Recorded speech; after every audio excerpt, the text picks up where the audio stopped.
Don Alejandro Carlos Biondini, bienvenido a Turimampa Calqui. Gracias, Pablo. Juan Bautista. Tenés el número mágico, tenés el número 7. Tenés el número 7. Yo siempre lo celebro, así un que privilegiado. No me quejo, al contrario. Así que, bueno, muy contento de estar acá en el programa de ustedes, que la verdad que siempre ha sido un boom, siempre ha sido un éxito. Siempre sí marcamos. No, pero un boom en el buen sentido de la palabra. Sí. No como la palabra de la canción de recién de Blindado, amigos de la casa. Sí. Jorgito ahí, que están rearmando la banda, empezaron a ensayar, así que pronto los tendremos aquí. Y justamente la canción llamaba Boom, ¿no? Argentina va a estallar, dice la canción. Era medio como... Bueno, esperemos que estalle bien o que no estalle. Que podamos seamos positivos y digamos que puede ser encauzarla con una que traiga el bien con un levantamiento nacionalista. Exactamente, con la revolución. Porque si estalla, viste, eso va a ser pasto para las fieras. Sí, en definitiva, que es lo que siempre quiere la izquierda, ¿no? Como decía el Martín Fierro, ¿no? Los hermanos se han unido porque esa es la ley primera, ¿no? Creo que pasa por ahí la cosa. Y bueno, vos fijate cómo se están de alguna forma multiplicando los conflictos, ¿no? Por ejemplo, estábamos viendo el tema el conflicto con Chile. Sí. Y todo eso es fruto de que todo el mundo mira la debilidad argentina, entonces ahora todo el mundo se mete con Argentina. Aparte, significativamente, hay movimientos secesionistas de la Patagonia, tanto en Chile como en Argentina. Y en realidad, hasta yo diría que estaba viendo, o hay incluso una corriente de pensamiento común en lo que sería el sano patriotismo de ambos lados, de mirar ese secesionismo alimentado por el globalismo como un problema de ambos lados de la cordillera. Y entre medio de esto sale esta cuestión que de alguna forma reaviva viejas heridas, porque en definitiva en los planes globales qué mejor sería que producir un conflicto regional para una intervención internacional después. Divide y reinará, sigue sí, lo que pasa es que bueno, hoy evidentemente también está claro que después de todo el desarme, de tantos años de desarme,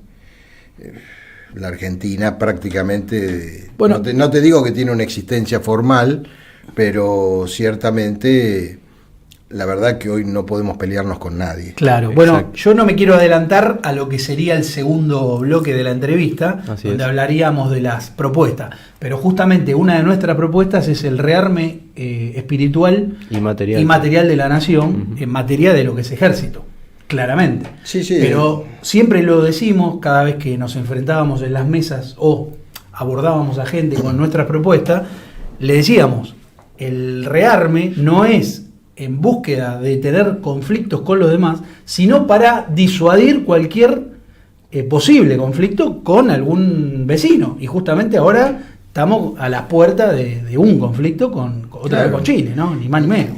Y bueno, vos pensás que si nosotros, a partir del kilómetro 201 de nuestro mar, no podemos controlar a los pesqueros chinos. Exacto. Porque no tenemos marina mercante, porque no tenemos marina de guerra, y bueno, mucho menos estamos en condiciones de asumir un conflicto internacional. Exacto. Entonces yo creo que son cosas que evidentemente van tratando de encerrar y de horadar a la Argentina. Por ejemplo, nosotros, de lo que vos decías, nosotros en realidad fuimos pioneros en el campo de la energía nuclear. Incluso nosotros exportamos plantas nucleares llave en mano, por ejemplo, a la India, en tiempos donde en Brasil ni soñaban con tener potencialidad nuclear, nosotros ya estábamos recontra avanzados. Entonces, por ejemplo, la energía nuclear o el uso de la energía nuclear, desde nuestra perspectiva, tiene usos civiles y una, ¿cómo te podría decir? Una canalización pacífica, pero en un país que además estaría en perfectas condiciones de construir su propia bomba nuclear también puede tener un fin disuasivo. Claro, exacto. Como sería, por ejemplo, la reactivación del Cóndor 2 en otra etapa, Claro. porque vos ponés, evidentemente, en la cabeza de un misil, podés poner lo que vos quieras. Lo que quieras. Claro. Entonces, indudablemente, yo creo que es suicida que la Argentina no tenga hipótesis de conflicto y que esté desarmada. A ver, si vos tenés un país donde pueden vivir 400 millones de personas, que tiene todas las riquezas del planeta, que hay 45 millones, todos desunidos, sin mando y además desarmado, es una tentación. Es una tentación, Y, realmente. y lo peor de todo, con un candidato a diputado por Capital Federal que incita a la disolución o a la secesión del territorio nacional, ¿no? Como es don Javier Pelos Locos Milei. Sí. ¿no? Exacto. Así que es triste. Pero bueno, como dije... Me copió el jopo. Claro, el peinado. Claro. El peinado, sí. Nosotros que lo vimos pasar así en la última vez que estuvimos en la calle, en la famosa marcha que pasó por al lado nuestro, se lo vio ahí con el jopo. Lo que pasa es que él tiene el jopo de acá, pero de atrás tiene, tiene el galpón. ¿Ah, sí? Sí. Ah, Se ¿sí? le voló el techo. No, eso sí. Claro, el jopo está acá, pero atrás. De eso ya a esta altura no opino. Lo vi bien, Pero sí, son personajes nefastos. Sí, pero además son personajes que son fruto de los medios. Exacto. Sí. Porque vos eso le quitás la exposición mediática y es muy probable que desaparezca. Exacto, no existe. ¿No? Sí. Con nuestro movimiento pasa exactamente lo contrario. Tenemos en general el silencio de los medios centrales, pero como se asienta en bases de militancia y en bases territoriales reales, persiste. Exacto. Aún sobre, por un lado, el ninguneo, los ataques o las persecuciones. Tal cual. Tal Calqui, vamos a arrancar con como para tener un Sí. poco de orden acá. Ujú. ¿Cómo es que arranca Alejandro Biondini? En ese momento no le decían Calqui. ¿Cómo arranca un joven Alejandro Biondini a militar en la política? ¿Qué fue lo que lo llevó a tener ese espíritu de... Bueno, yo ya de muy chico venía de una familia política, ¿no? Sobre todo del lado de mi padre también, pero mi padre era de ideas de izquierda, pero sobre todo a partir, digamos, de la separación de mis padres a los 9 años, donde yo fui a vivir con mis tíos. Mi madre siempre fue nacionalista, peronista. Mi tío era un personaje bastante particular, Americot, porque él era ingeniero de vuelo de aerolíneas argentinas y operó durante muchos años como una suerte de correo secreto de Perón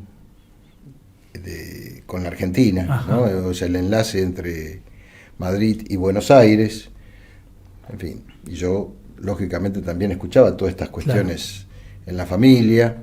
Mis primos hermanos, con los cuales en ese momento también convivíamos, estuvieron una semana en Puerta de Hierro, recibidos por Perón.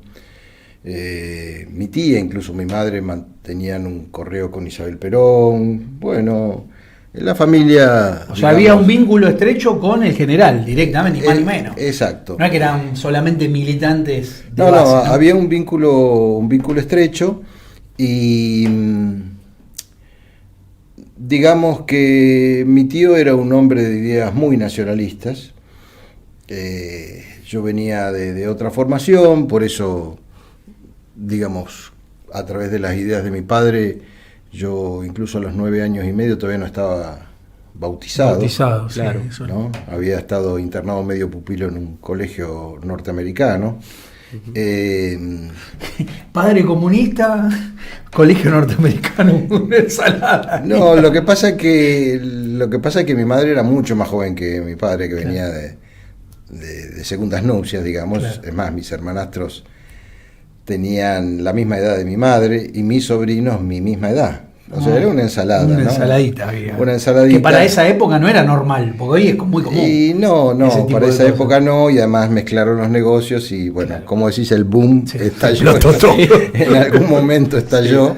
Entonces, claro, mi madre nacionalista, católica, mi padre, si bien venía de una familia muy católica, porque su hermano era sacerdote, bueno, había militado en el anarquismo, en el comunismo. Entonces dijeron, bueno, Uno quería colegio estatal y el otro quería colegio religioso, entonces me enchufaron en un colegio norteamericano. Con lo cual, bueno, el cambio para mí fue muy abrupto. Y ojo, esto yo no lo estoy contando a niveles ideológicos, lo estoy contando a niveles políticos. Yo en esa edad, a los 9 años, me habían enseñado a pensar en inglés y tenía algunas ideas extrañas, ¿no? Como por ejemplo, algo así como que los alemanes eran el demonio, y tenía una visión muy anglosajona de la cuestión. De la problemática de... Exacto, y cuando yo hice mi catequesis y mi primera comunión, que era amigo de mi tío, yo fui de medio pupilo en el colegio Betania, y finalmente yo recibí mi bautismo y mi primera comunión del director del colegio Betania. Mi hija tomó en la comunión, mi hija la tomó en el Betania también. Exacto, y que era el padre Miguel, y el padre Miguel, con él iniciamos un largo debate en esos tiempos de catequesis, porque él había sido oficial de las Waffen-SS. Es decir que, bueno, ese fue mi bautismo, ¿no? Sí.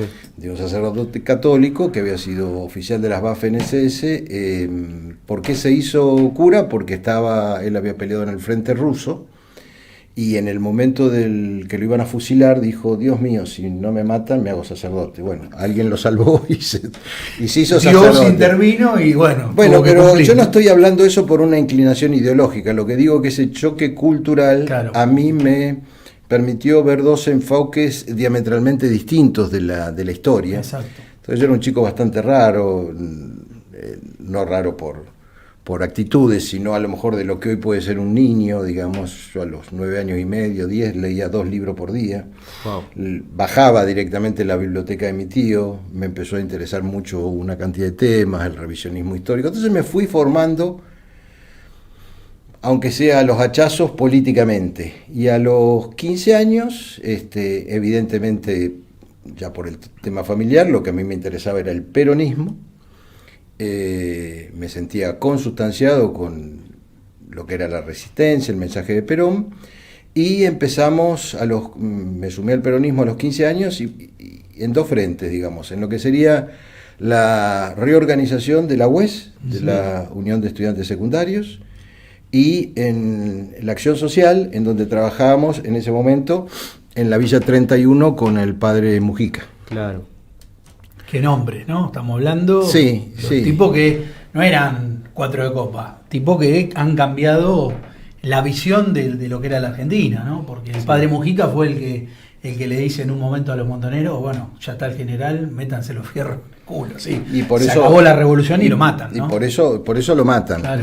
Entonces, bueno, digamos, no se interpretaba el general Perón, porque Perón planteaba un equilibrio entre lo nacional y lo social, una economía social, en fin. Y yo, trabajando ya en esos sectores, porque inicialmente la UES se encuadró en lo que se llamaba la tendencia revolucionaria, ¿no? Que empezó con el tema de tratar de contraponer la patria socialista con la patria peronista, bueno, una cantidad de cosas que a mí crecientemente me iban desagradando, y cuando se produjo, digamos, el retorno de Perón el 20 de junio del 73 en Ezeiza, bueno, yo vi que de muchos de esos sectores salió la violencia contra el palco. Exacto. Entonces eso fue definitivamente mi ruptura con ese sector. Por haber estado participando ahí recibí algunas amenazas siendo muy jovencito. Ese fue el punto de inflexión para decir: no es por acá, no es por la tendencia, exacto, sino que es por el peronismo, como se conoce comúnmente, ortodoxo, ¿no? Exacto. Entonces ahí mi tío me conectó también con diferentes sectores sindicales. En realidad mi tío, que a su vez es mi padrino, estaba muy desconforme con mi participación y finalmente tuvo razón en esa área. Y bueno, me tocó estar entre aquellos que, bueno, el 1 de mayo del 74 echamos a los montoneros de la plaza, ¿no? Claro. Pero me permitió ver un poco todo el espectro, ¿no? Es decir, incluso verlo indiscriminadamente. Y podíamos decir que yo ya en esa etapa, bueno, cuando se produjo el primer intento de retorno de Perón, en el 72, Sí, que es lo que habitualmente se llama el Día del Militante. Sí. claro, el 17 de noviembre. 17 de noviembre, Claro. ahí justamente habíamos pernoctado, me acuerdo, en una parroquia. Sí. Y eso fue una cuestión maravillosa que uno desearía, ojalá que un día se pueda reproducir esa mística en la Argentina, Claro. ¿no? Porque íbamos por toda la parte de los bosques, porque en ese momento el gobierno de Lanús se había acercado todo el aeropuerto, Claro. y a mí me tocó estar formando la cadena humana sobre el río Matanza, que nos llegaba el agua Eso hasta yo acá. lo escuché hablar, que se agarraban Sí, y ahí digamos, íbamos de pasando, las manos para poder pasar el río, ¿no? Íbamos pasando a la gente, estuvimos entre los primeros en cruzar el río para el otro lado. Murió alguna gente ese día ahí. Bien. Murió alguna gente. De frío, ¿no?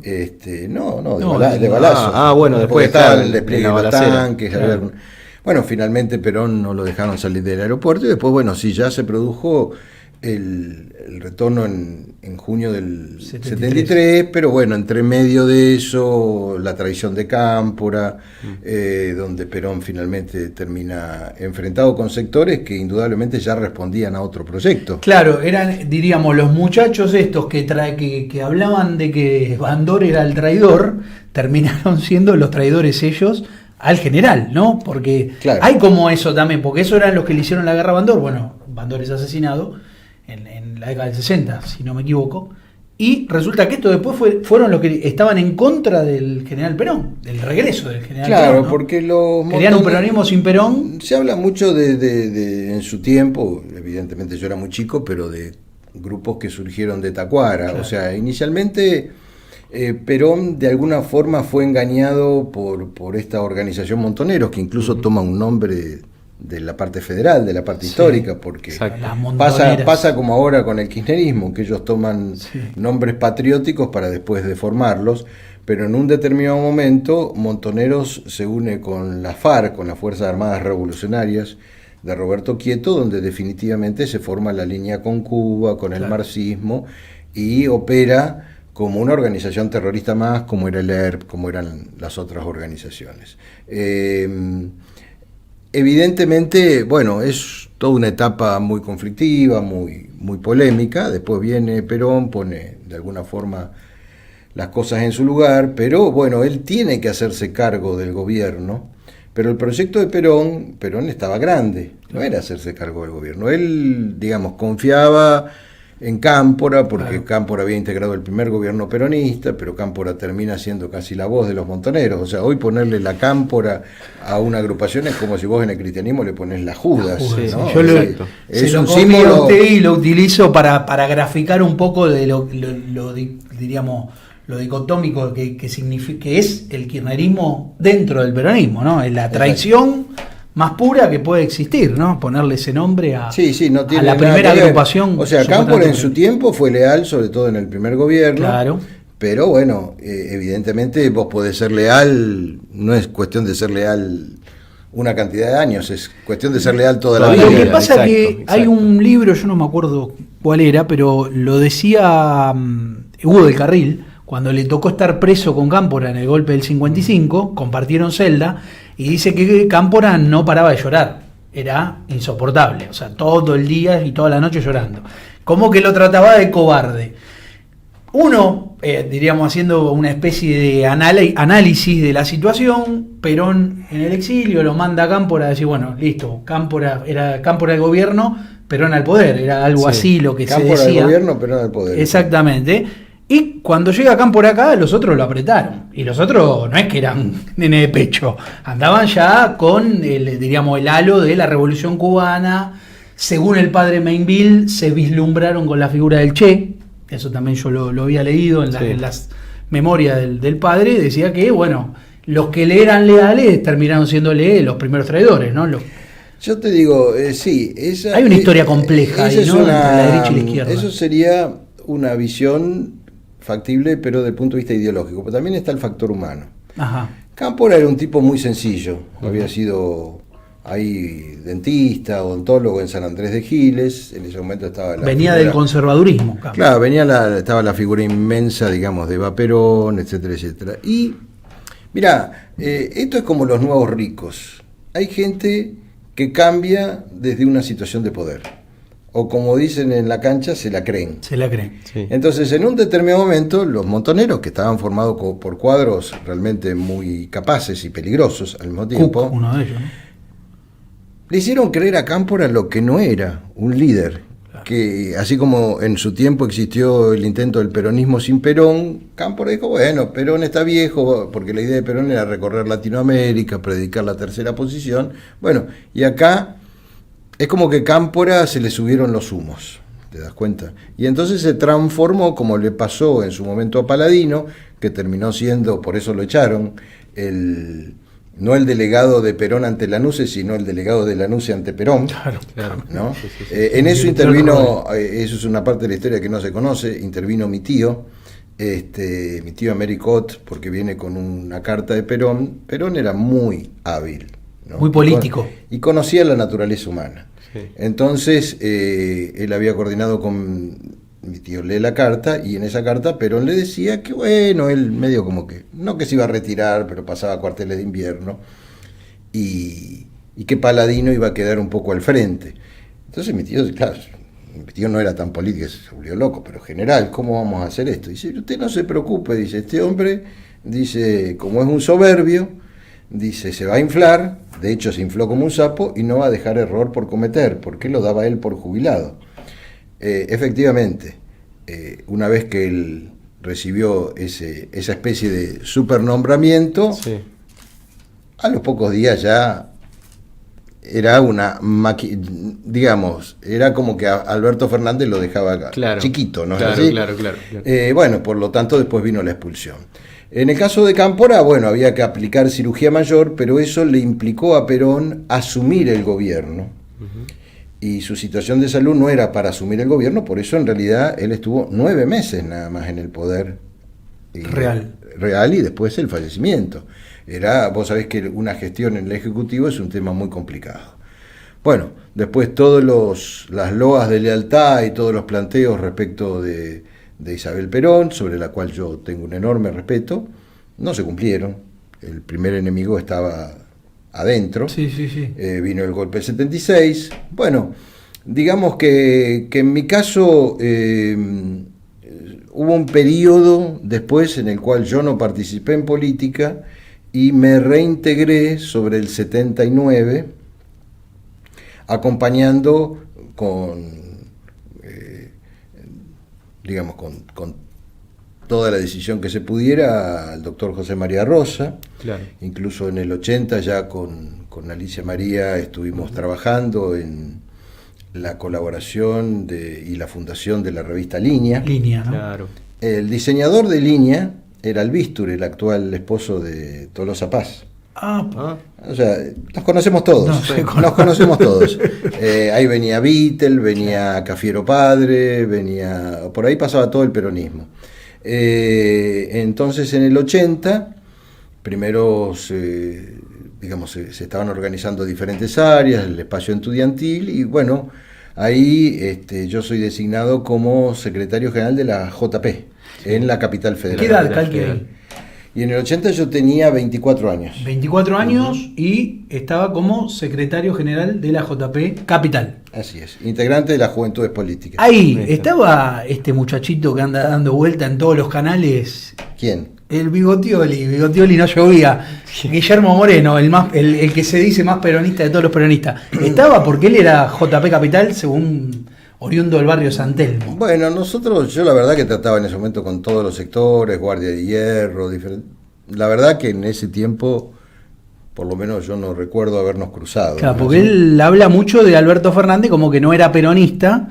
No, Alberto Fernández inició su militancia en el Partido Nacionalista Constitucional de Alberto Asef. Escuchen. No era peronista, y aparte al día de hoy tampoco es peronista, No, es socialdemócrata. ahora sí, claro. Pero, por ejemplo, uno de los que recibía a Néstor Kirchner en Buenos Aires era yo en esos tiempos. Bueno. Los conocíamos bastante. En esa época Néstor Kirchner era fanático de Isabel Perón. Eso, era un conspicuo isabelista el Sí, tipo. sí, Después sí. cambia todo, ¿no? Y es que ellos, en realidad, la decisión que toman, más que una decisión ideológica, toman una decisión política. Sí, una política. decisión... Construcción de poder le llaman. Exacto. Él incluso lo dice el mismo Alberto Fernández, cuando Alberto Fernández era el armador de campaña, cuando en realidad no gana Kirchner, que gana Menem, ¿no? En el 2003 las elecciones la gana Menem, por poquito, pero la gana, y después no se presenta a segunda vuelta, le dice, mirá, así como estás no vas a durar un suspiro en el aire. Y entonces él trae la idea de anexar, y lo dijo él, a las madres de Plaza de Mayo, a el conglomerado kirchnerista, ¿no? Lo que luego sería el kirchnerismo, porque en ese momento no había kirchnerismo, no había nacido. Exacto. Y el tipo la hizo bien, o sea, como armador de campaña, con Kirchner le fue muy bien. Después perdió con Massa, perdió con Randazzo, ¿no? Porque siempre fue armador y siempre jugó de atrás. Y ahora la loca esta lo mandó adelante, lo mandó al muere, como se suele decir en el barrio, por ¿no? eso digo, lo hizo prende fuego como un bonzo. Sí. Por eso algunos que tienen, digamos, no en el caso de ustedes, algunos compañeros que cuando, digamos, yo, evidentemente como fruto, lógicamente, de la decisión del Consejo Bonaerense, abrimos de alguna forma los espacios para determinados sectores peronistas y tenían miedo que esto se transformara en el PJ, en el Frente Patriota. Es como decía el general, muchachos, yo los conozco. Es decir, el problema es que vos tenés que conocer el paño del peronismo. Obvio, claro. Y en ese sentido tenés que separar el trigo de la cizaña, ¿no es así? Pero bueno, siguiendo con el relato, 80-81, la revista Línea, el diario Compañero, Juventudes Políticas. Después, ahí por ese tiempo lo conocía René Tulián. Después de eso, en el 83, formamos la revista Alerta Nacional. El primero que me contacta en septiembre del 83, fue quien había sido el segundo jefe de la compañía 602, Eduardo Villarruel, el papá de Victoria Villarruel, y me empieza a hablar... Fallecido el año pasado, ¿no? Exacto, y me empieza a hablar de... Bueno, nosotros leemos tu publicación, esta es una nueva mentalidad del ejército, el ejército de San Martín, de Rosas Perón, después lo conozco a Seineldín, a Díez del Valle, a León, y ahí se empieza a gestar los prolegómenos de lo que es el movimiento Cara Pintada. Nosotros nos transformamos en agrupación justicialista Alerta Nacional, somos una de las primeras organizaciones políticas que crea su Secretaría de Veteranos de Guerra, en tiempos donde había una profunda desmalvinización, por propia sugerencia de Seineldín, el que encabeza esa secretaría es quien había sido su soldado en el Regimiento 25, Luis Alberto Vera, y se inicia todo un proceso de resistencia ya contra lo que sería el alfonsinismo. Claro, ¿no? Que con la franja morada a la cabeza y la coordinadora. Y la ¿no? coordinadora y Cotino Siglia, que es un proyecto muy parecido al que tenía o al que tiene la Cámpora. Exacto. 100 años de, entre comillas, de democracia, ellos quedarse con todo el poder, claro. Y una especie de presidente de cartón, digamos, ¿no? Bueno, fue un periodo muy difícil de muchas persecuciones. Estando dentro del peronismo estamos hablando. Hasta acá estamos dentro del peronismo. Dentro del peronismo. Con Alerta Nacional. A partir de que en el 87 se produce el levantamiento Cara Pintada, que lo inicia Rico, porque siempre un poco el pionero, el líder era Seineldín, pero Seineldín como lo mandan a Panamá, digamos, como para descomprimir. Bueno, se produce el tema Barreiro, el pronunciamiento de Rico. Ahí nosotros teníamos el periódico Alerta Nacional y el título era Los héroes dijeron basta, justamente hablando de una línea nacional contra el... Bueno, lamentablemente después lo terminan asesinando a nuestro director, al director del periódico, reitero. Alfredo Guereño. Presente. Y ahí empieza todo un proceso muy conflictivo. Cuando lo matan a Vera, nos habían secuestrado un compañero en esos tiempos, el 31 de marzo del 88. A él lo asesina el 6 de abril del 88, ¿no? A Vera.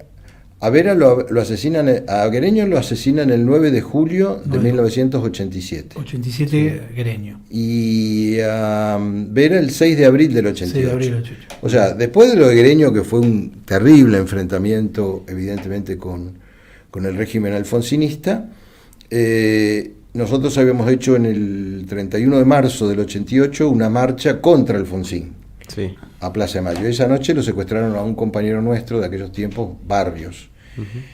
Vera, el 2 de abril, encabeza un grupo de veteranos de guerra que literalmente toman la iglesia Estela Maris, donde van habitualmente los presidentes, por el tema Malvinas, y en todos los bancos, incluso cara a cara con Alfonsín, lo acusan a Nosiglia y a Alfonsín de estar detrás del secuestro de Barrios.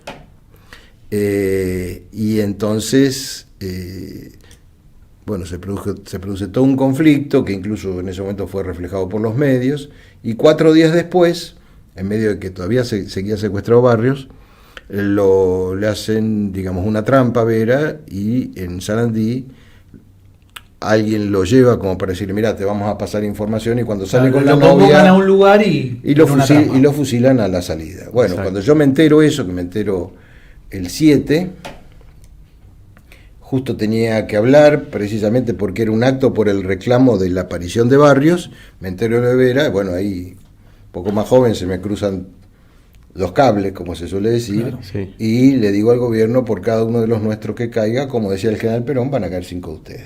Bueno, hay todo un proceso, es más, tardaron casi 2 días, casi 36 horas en detenerme, porque mientras tanto, de alguna forma el gobierno nos quería incitar a que nos podían dar la salida libre para Paraguay, claro, y nosotros nos íbamos y terminábamos siendo una organización terrorista. Terroristas, claro. Entonces, evidentemente nosotros nos negamos a hacer eso, y finalmente el 8, bueno, allanan la sede central y me llevan detenido, primero a una unidad que ya no está más, que es la que está ahí, que estaba frente al Teatro Colón, y después al penal de Villa Devoto.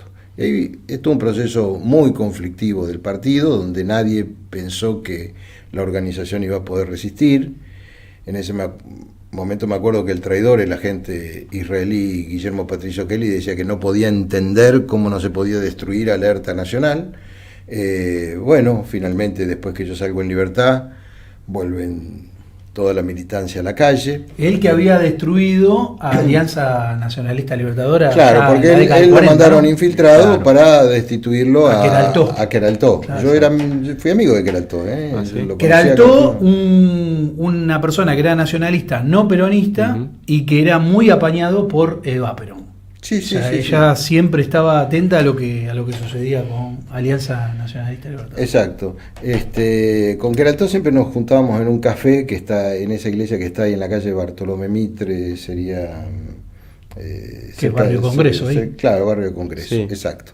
Y bueno, después sigue todo el proceso, empezamos a formar con Jorga Salomón y el general Fatigati el Frente de Lealtad Peronista, Ujú.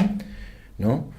Y bueno, cuando empieza a venir toda la debacle de Alfonsín,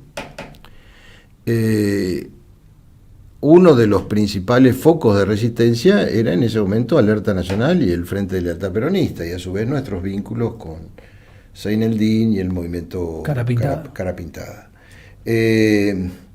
Entonces, que hay que estar muy atentos a los que vengan los próximos tiempos de parte de la Cámpora. Ellos, ya con un país desbocado en inflación, etcétera, etcétera,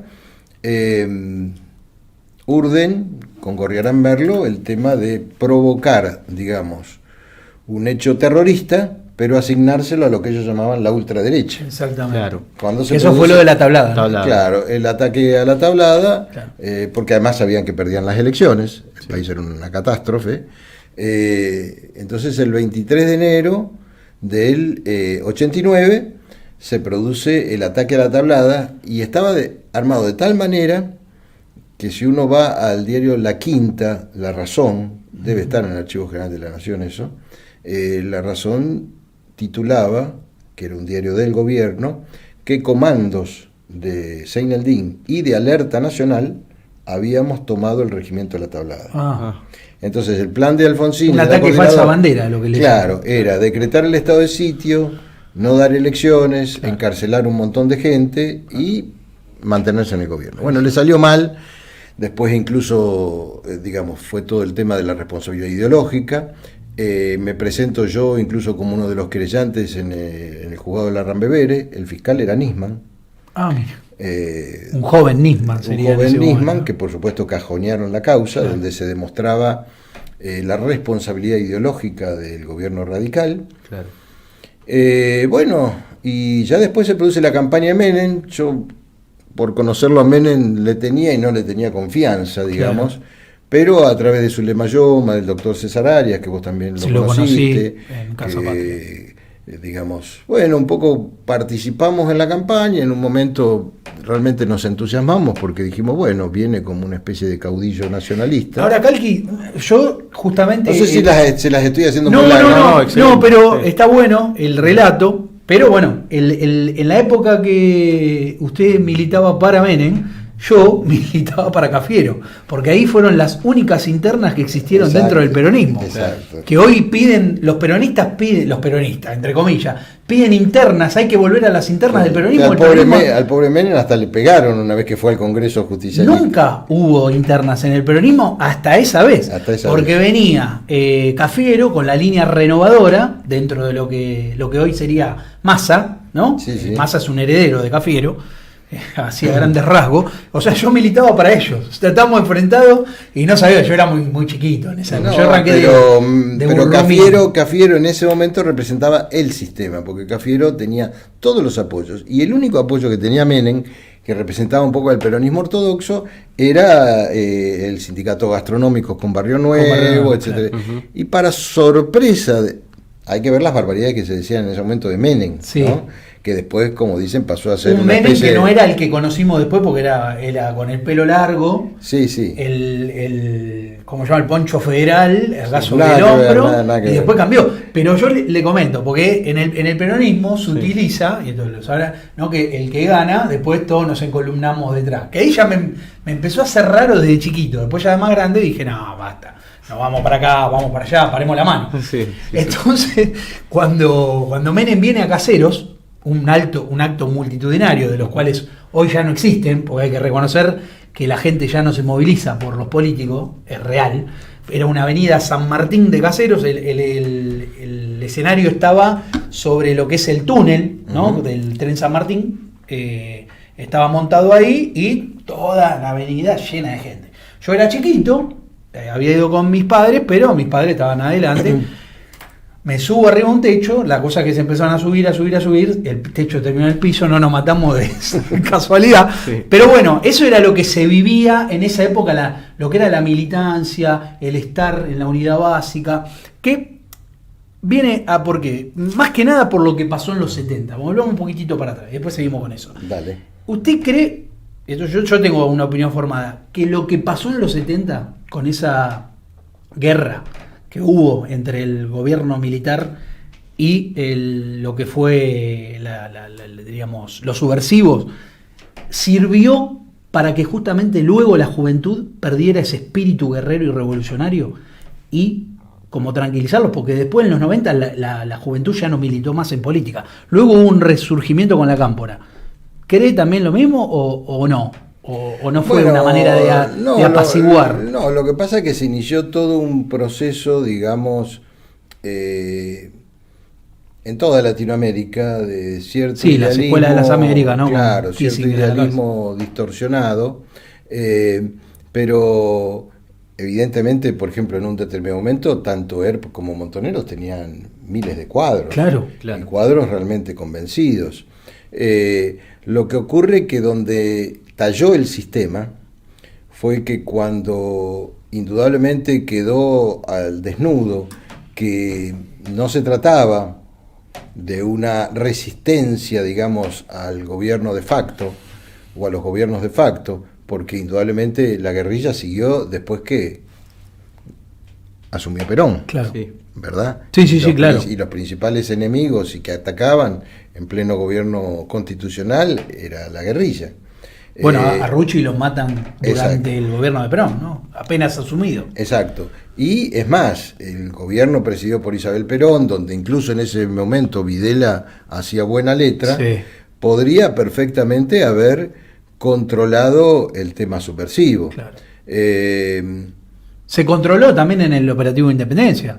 O sea, como Exacto, la exacto. secesión de Tucumán que pretendían los subversivos, eso se apaciguó en gobierno peronista. Claro, yo Con lo que la creo que orden fue de todo Isabel. una gran frustración, por un lado de una revolución nacional trunca, por otro lado realmente de una verdadera carnicería, y todo eso produjo, digamos, un cambio grande. Después vino el golpe, que fue una resurrección del espíritu nacional, del tema Malvinas, donde ahí prácticamente se acababan las diferencias. Por ejemplo, en el caso de mi madre había estado, cuando se produjo el 30 de marzo del 82, mi madre pertenecía a la rama femenina del peronismo, y la metieron presa, cuando fue la manifestación de la CGT convocada por Saúl Ubaldini. Saúl Ubaldini, sí. Y mi madre, bueno, de algún lado viene uno, una mujer que no te mandaba a decir las cosas, ¿no? Entonces no sé qué lío habrá hecho en la comisaría, Claro. que habían salido todos, pero ella estaba presa todavía, ¿no? Entonces, recién la pudimos sacar en libertad de la comisaría donde estaba el mismo 2 de abril, ¿no? Estuvo el 30, el 31, el primero. Y llega a casa, me acuerdo con Alicia María, que militábamos juntos, y se sienta así en el comedor. Ella se había empezado, ya estaba la noticia de Malvinas, Claro. salía de estar presa del gobierno militar, Claro. ¿no? Y nos mira a nosotros y dice: ¿y ustedes dos qué hacen acá? Hay que salir. Dice: usted tiene que ir a Plaza de Mayo. Dice, Exacto. y vos, me dice, vos te tenés que presentar como voluntario, me dice, porque esto es Malvinas.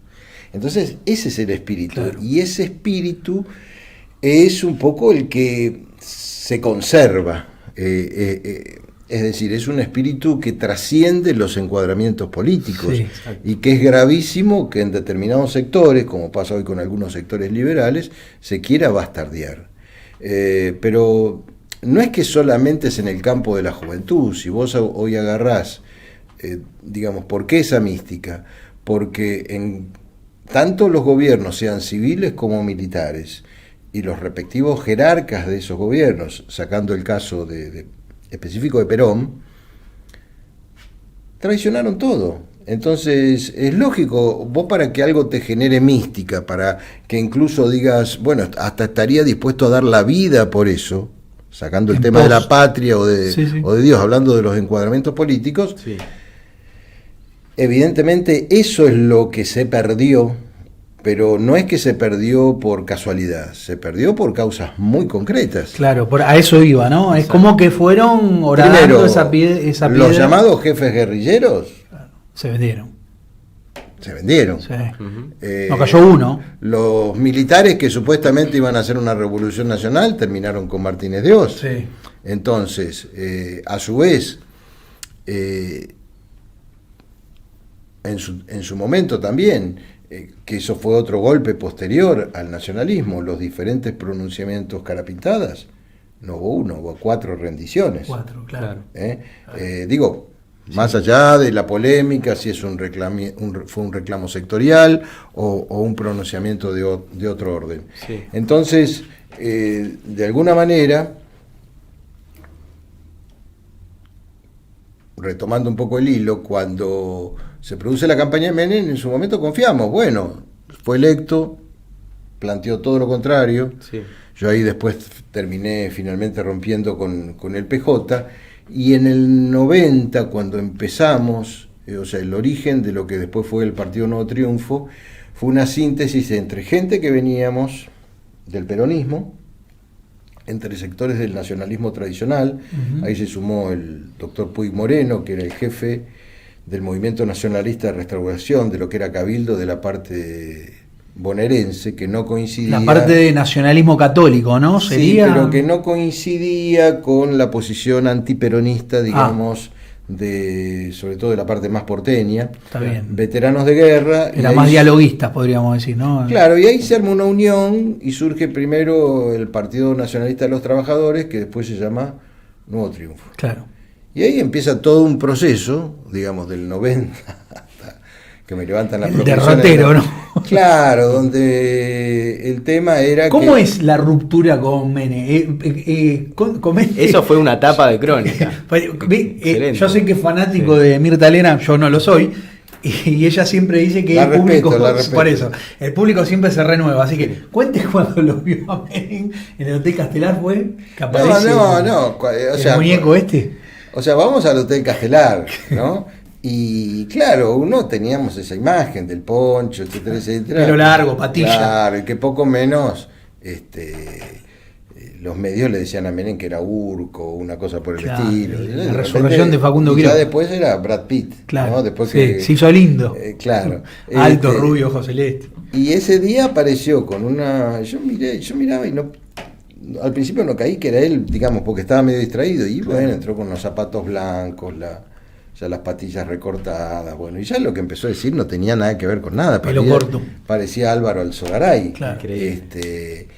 Casi todos mis amigos se quedaron, unos fueron como, me acuerdo, como interventores en su momento de Radio Belgrano, y todo el mundo me decía que era un idiota. A lo mejor en términos del ejercicio del poder podría ser cierto, del ejercicio del poder por el poder mismo. Claro. Pero bueno, yo en ese momento decidí esperar hasta un par de meses. Después saqué una tapa de Alerta Nacional donde estaba lo que decía Perón sobre Bungibor y lo que decía Menem, y después estaba una famosa leyenda, digamos, que señalaba, o sea, un mentidero político que decía que, bueno, en realidad lo de Menem era una maniobra que iba a durar hasta fines del 89, pero que a partir del 90 Menem iba a hacer algo así como Yazam y iba a empezar la revolución en serio, ¿no? Iba a hacer lo que dijo. Incluso hasta los sectores eneldinistas creían en eso. Claro. Bueno, yo esperé hasta enero del 90 y como todo seguía igual y peor, el 12 de enero, para que me echaran y para que se armara lío, que fue después lo que salió en Crónica, como uno dice, ya que nos vamos por la puerta grande. Claro, exacto. No nos vamos en silencio como si tuviéramos algo que ocultar. Me fui al Correo Central, le mandé una carta documento al Consejo Nacional Justicialista pidiéndole el Tribunal de Disciplina y la expulsión del entonces presidente de la Nación, Carlos Menem, por traición a la doctrina peronista, por tales y tales motivos. Con lo cual se volvieron locos Coras, Manzano, Cafiero, claro. Fue el tema de los diarios. Bueno, me fui del PJ y ahí empezamos otra etapa. Otra etapa que, bueno, digamos, ya conservando los valores del movimiento nacional, pero ya muy definidamente nacionalista, bueno, que nos llevó primero al enfrentamiento con el propio gobierno de Menem y después con los sucesivos gobiernos, digamos, vinculados a la alianza, etcétera, etcétera, en una causa que duró mucho porque, bueno, evidentemente por nuestra posición por la defensa de los derechos del pueblo palestino, nuestra posición antisionista contra la masonería, bueno, teníamos enemigos para elegir. Claro, y ahí se crea, más allá de que existiera, pero se crea en términos jurisdiccionales, o sea, en términos de participación concreta en los expedientes, la figura del amicus curiae. ¿Por qué? Porque los procesos de los partidos no intervenían partes ajenas a los partidos, pero ya la doctora Servini cubría, por presión de todas esas organizaciones, hable el tema de la amicus curiae y empiezan a entrar todos, empiezan a entrar la propia Presidencia de la Nación, sí, el Centro Simón Wiesenthal, la DAIA, Patricia Bullrich, todos en contra, todos oponiéndose a la personería nuestra, un proceso que duró... O sea que ahí arranca lo que es la proscripción que duró 21 años. Ahí claro, arranca todo. Nosotros en su momento completamos perfectamente el tema de lo que sería el proceso de las adhesiones.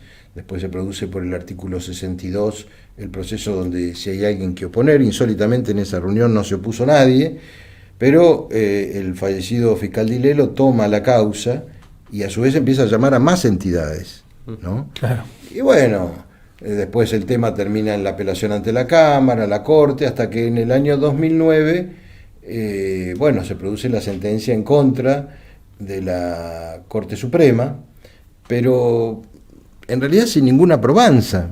Lo que pasa es que hay que tener presente que en ese momento la Corte Suprema estaba integrada por Eugenio Zaffaroni, sí, que era uno de nuestros grandes enemigos. Claro. Yo ya en ese momento tenía un programa de radio que era Alerta Nacional, justamente, pero por Cadena Eco.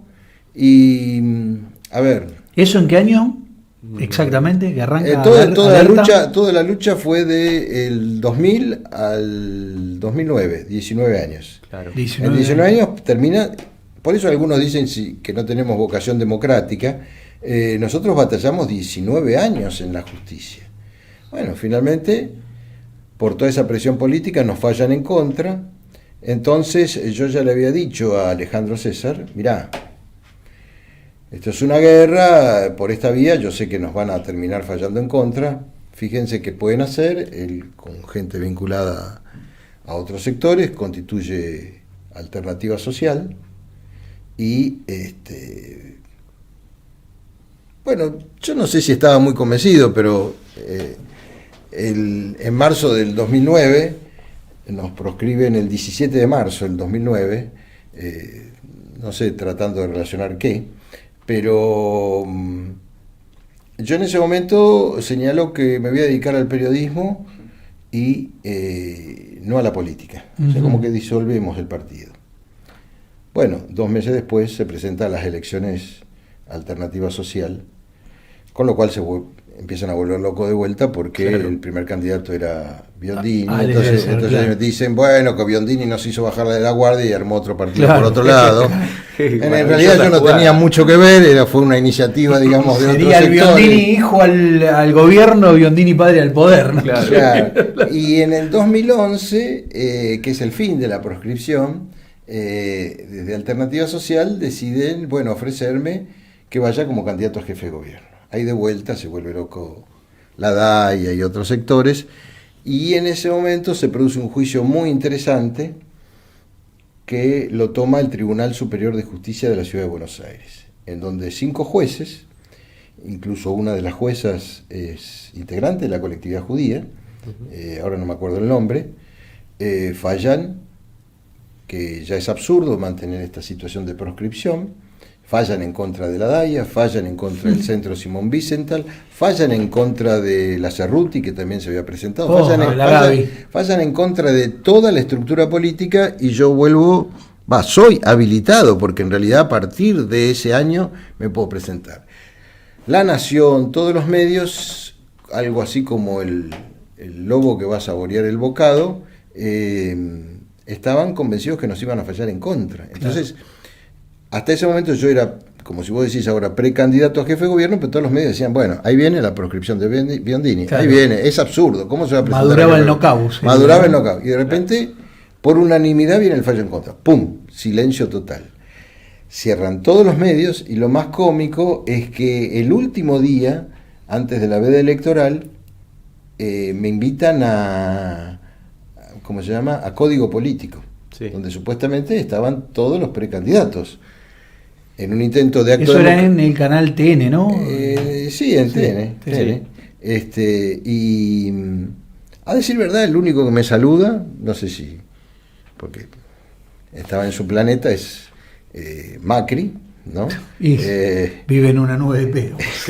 Y claro, y yo en un momento me siento, ahí estoy esperando, y veo como una suerte de patota que se va armando. Estaba López Murphy, estaban los radicales, estaba Zamora, etcétera, etcétera. Y entonces el tema era que todo el resto de los partidos se negaba a entrar al estudio si yo estaba. Claro. ¿No?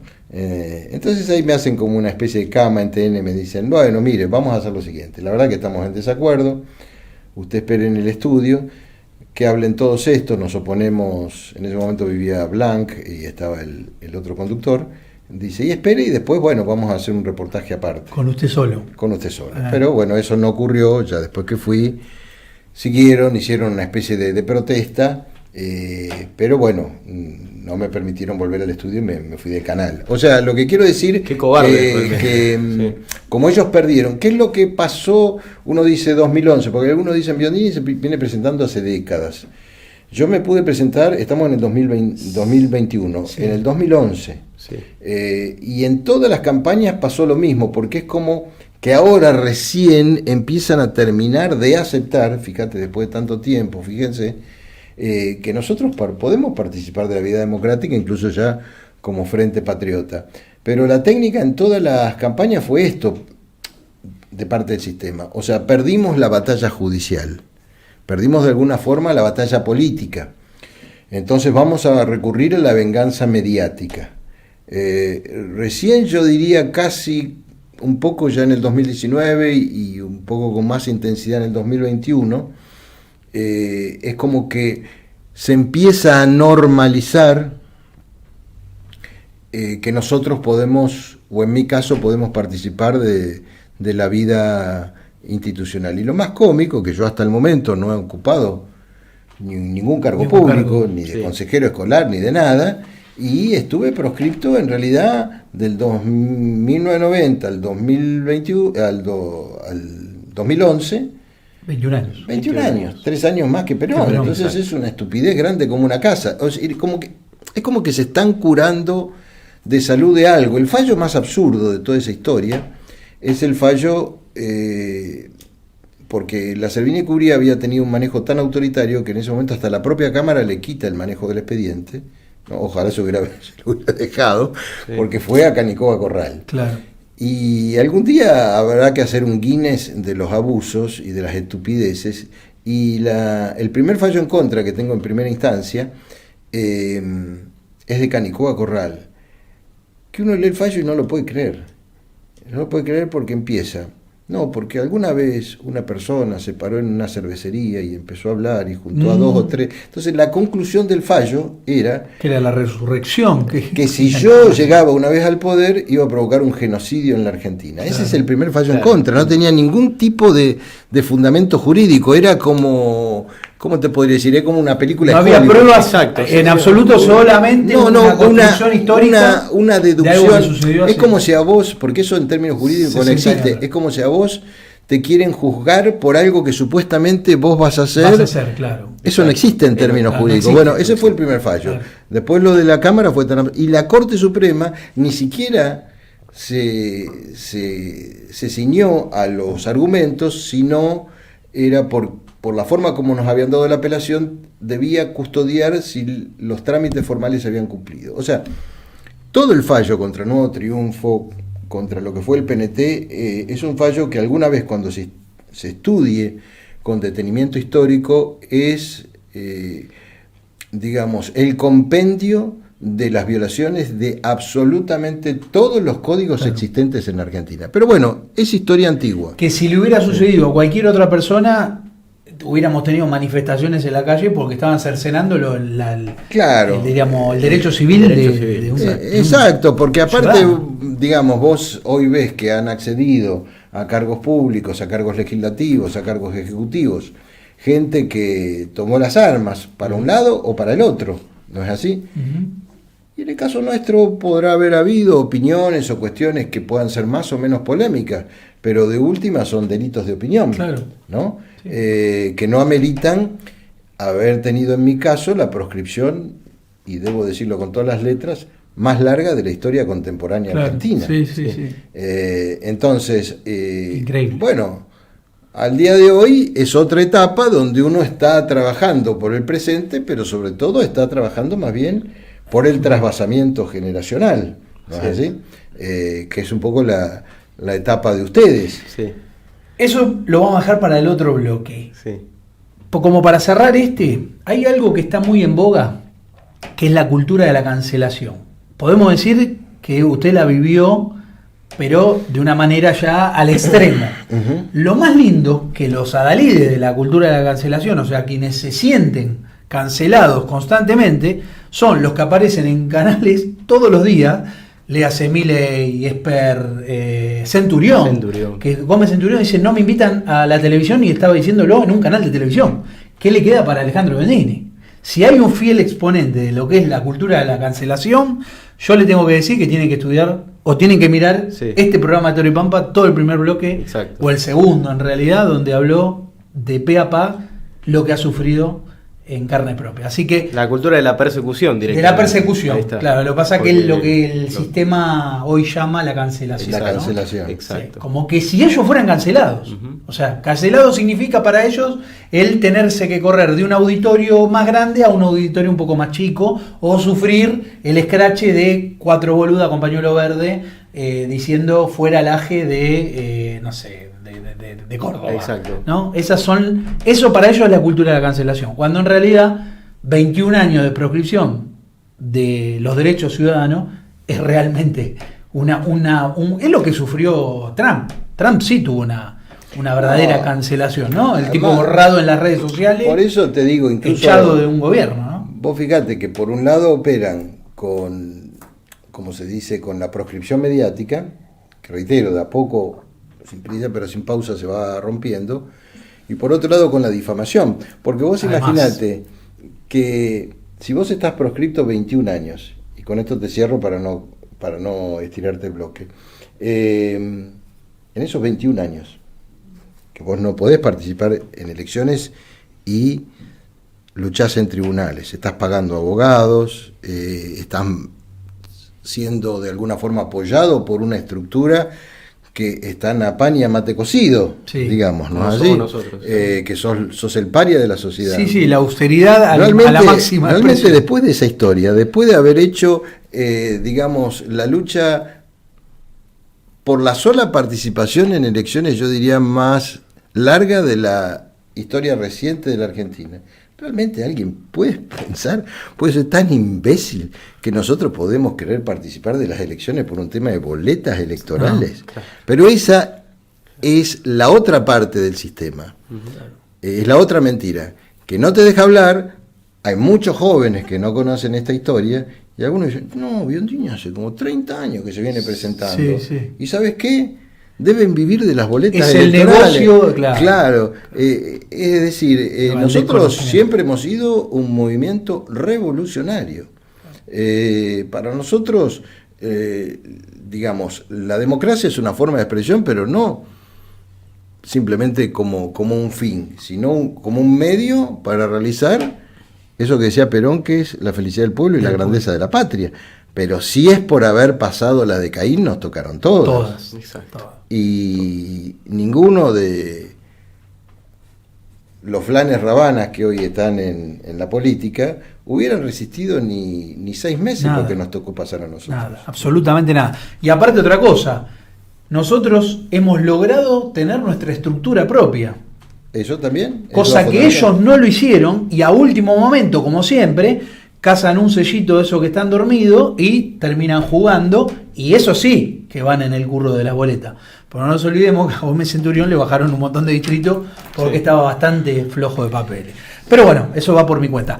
Calqui, vamos al tercer bloque sería, y nos vamos a ir con una canción de unos amigos de la casa también, hoy son todos amigos, los Gladius, que pronto los tendremos acá en el estudio probando a ver si podemos hacer un acústico.